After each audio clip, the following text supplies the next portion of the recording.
Hi friends, good morning. तर मी आता माझ्या मुली यशस्वीची डिमांड होती की मी तिला ॲपलचं मिल्कशेक तयार करून देऊ. त्यासाठी तिचं माझे मागे पुढे फिरणं चालू होतं. मग मी आता ॲपल कट करायला घेतला.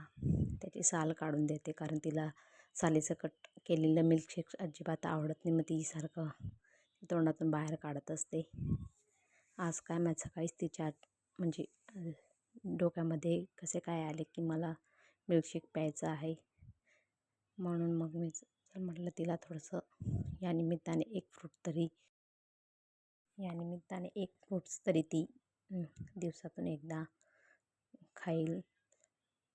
ती आता वाट बघते केव्हा तयार होईल मिल्कशेक. त्यासाठी तिचं माझ्या मागे पुढे फिरणं चालू आहे.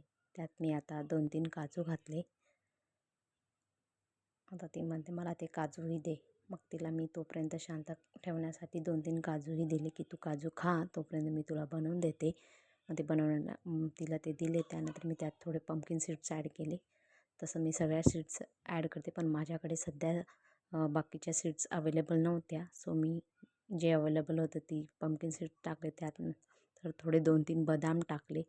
मग नंतर त्यात कपभर दूध टाकले. असं काहीतरी वेगळं बनवून दिलं की मुलंही आवडीने पितात आणि काही हेल्दी गोष्ट दिल्यामुळे आपल्यालाही मनाला चांगलं वाटतं की नाही आज दिवसभरात एकतरी गोष्ट हेल्दी खाल्ली. त्यात मी थोडंसं गूळ ॲड केले. तसं मी तिला डेट्स टाकते, पण माझ्याकडे डेट्स अवेलेबल नव्हते, तर म्हणून मी गूळ टाकले. मी तिला आतापर्यंत शुगरचा वापर जास्त काही दिला नाही. कधी बाहेर कोणी काही तिला चॉकलेट्स वगैरे दिले तर ती खाते. आम्ही काहीच देत नाही तिला असं गोड वगैरे. सो ते आता मी मिक्सरमधून काढून घेते. मी तिला अशा बऱ्याच गोष्टी घरीच बनवत असते हेल्दी वेने. ड्रायफ्रूट्सचे लाडू वगैरे करते तेव्हा तिला ते चॉकलेट समजून देते मी तिला. आम्ही अजूनपर्यंत बाहेर एकही गोष्ट बाहेरून काही आणत नाही, चिप्स कुरकुरे वगैरे. तिला मी घरचेच आपले वेफर वगैरेही तळून देते.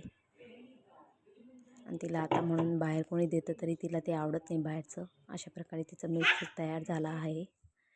मग तिला ते देते मी. आता तिचे एक्सप्रेशन बघा ती कशी करते. मला माहिती होतं की तिला ते आवडेलच आणि तिचे एक्सप्रेशन एकदम भन्नाट असतात. ती खूपच गोड आहे. बघा कशी सांगते खूप छान झालं आहे असं. तर मी नेक्स्ट माझ्या स्वयंपाकाची तयारी करते. अशा प्रकारे मी माझा मिनी ब्लॉग एंड करते. बाय.